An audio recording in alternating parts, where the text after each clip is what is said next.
Kas sa oled kuulnud taimest, mis võib päästa meie planeedi? Populatsiooni kasvades vajame me rohkem ehitisi. Tavaliselt on ehituseks vaja betooni ja terast. Kuid kas sa teadsid, et nende materjalide tootmine on väga energiamahukas ja õhku saastav? Paljud ehitised ehitatakse puidust, mis on mõistlik, sest puit on taastuv materjal. Aga metsa taastumine võtab kaua aega, mõnikord lausa 60 kuni 120 aastat. Kuid kas sa oled kuulnud imelisest taimest, mis kasvab kiiremini kui ükski teine taim, kuni 1 meeter ööpäevas?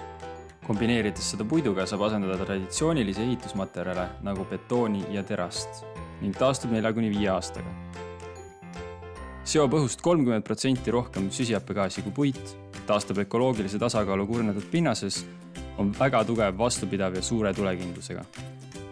Kas sa tundsid selle ära? See on bambus. Tule ja vaata lähemalt, mida põnevat on bambusest juba ehitatud. Lähme koos ja päästame planeedi.